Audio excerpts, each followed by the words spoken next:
Well, the Blue Jays' entire offseason strategy might be heading in a completely different direction than anyone expected. A brand new report just dropped that has completely shifted the conversation around Toronto's biggest moves, and honestly, the implications are massive. We're talking about a potential game changer here that could reshape this entire roster, and I need to break this down for you right now, because this changes everything. So let's jump right into this, because a very notable reporter just confirmed something that has been whispered about for weeks, but now it's becoming crystal clear. The Blue Jays are actively pursuing Alex Bregman, not just kicking tires, not just doing their due diligence, but according to multiple sources, they are one of 4 teams that have been genuinely active in the Bregman sweepstakes. The other 3? The Red Sox, the Cubs, and the Diamondbacks. But here's where it gets really interesting. A person with direct knowledge of the situation, speaking anonymously because they're not authorized to discuss it publicly, confirmed that Toronto's interest is legitimate and ongoing. Now, I know what a lot of you are thinking.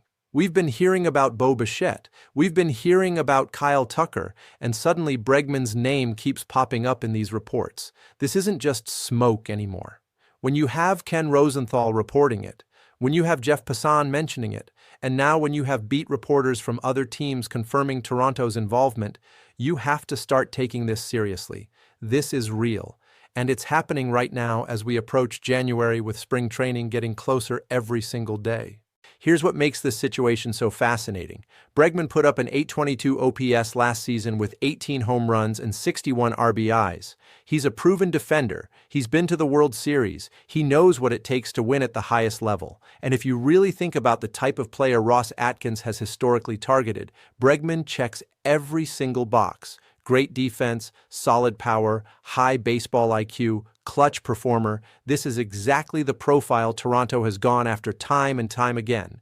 But let's address the elephant in the room. If the Jays are this active on Bregman, what does that mean for their pursuit of Bichette and Kyle Tucker? Because that's the real question everyone wants answered. Are they looking at Bregman as a backup plan if they can't land one of those guys? Or is there actually a scenario where they're considering Bregman over Bichette?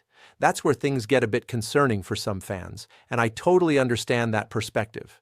Think about it this way. There's absolutely a world where Toronto could land both Bregman and Tucker. Would it be expensive? 100%? Would it be more expensive than Tucker and Bichette together? Actually, probably not, and that's where the math starts to get really interesting. The longer this free agency period drags on, the more it might actually benefit the Blue Jays. We're starting to see some projections for Tucker coming in below that $400 million threshold. Some estimates are putting him around 12 years, $385 million. If that's the case, and if Bregman's market has cooled even slightly, Toronto could potentially swing both deals without completely breaking the bank. One reporter recently noted that if the Jays want Bregman, the most likely scenario involves them signing Tucker and re-signing Bichette first, with other dominoes falling in a specific order. But the fact that Toronto keeps getting linked to Bregman in report after report tells me they're seriously weighing their options here. Multiple analysts have said Toronto would be a really good fit for Bregman, and they're not wrong. The need is there, the money is there, and the opportunity is there. Now let me ask you this, and I want you to really think about it. If the Blue Jays strike out on Bichette and Tucker, would you be okay with Alex Bregman as the consolation prize? In my mind, Bregman is probably the third option among those 3 names. But context matters. If Tucker decides he wants to sign elsewhere, if Bichette gets a bigger offer from another team, then landing Bregman isn't a failure, it's still a significant upgrade. You cannot go into next season without adding a major bat to this lineup. That would be completely unacceptable given where this organization is supposed to be competing. The flip side, though, and this is what worries some people, is if Toronto is actively choosing Bregman over Tucker or Bichette because they like the infield fit better or they think he's a better value, that's when alarm bells start ringing. That's when you have to question the decision-making process, because while Bregman is good, he's also going to be in his mid-30s and commanding serious money. You want to make sure you're prioritizing the right guys. We've also seen increased smoke around Bichette and other teams lately. The Giants keep getting mentioned as a potential fit. The Red Sox are obviously in on multiple guys. And usually where there's smoke, there's fire.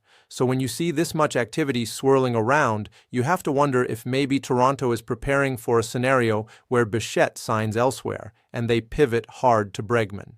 Chris Iannetta recently said he doesn't think the Red Sox need to sign Bregman because their young guys are ready, but he specifically said he'd like to see Bregman in Toronto because it's a really good fit.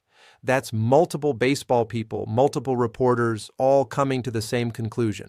The fit makes sense. Whether you personally love the idea or not, from a pure baseball operation standpoint, this move would make sense. And here's something else to consider. Jon Heyman reported a few days ago that Toronto's biggest move may still be yet to come.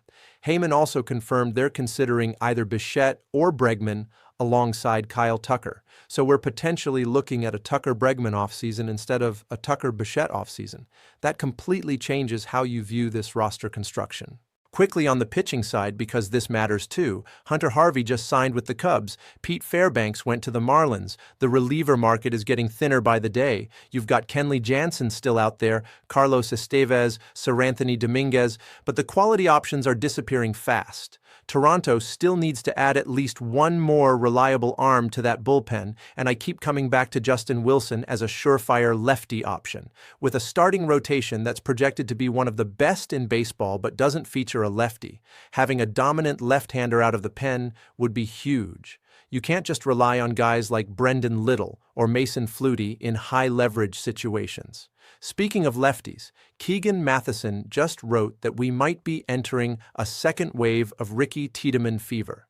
He called Tiedemann the most interesting player he's watching in camp. So that lefty relief help might actually be developing right under our noses within the organization. But getting back to the main story here, this Bregman situation is real and it's developing right now. With each passing day, with each new report, it becomes clearer that Toronto is genuinely considering this move. The question is whether they're considering it as their primary target or their backup plan. And honestly, I think we're going to find out very soon because these dominoes have to start falling. We're in late December, January is about to hit, spring training is 2 months away. Decisions need to be made.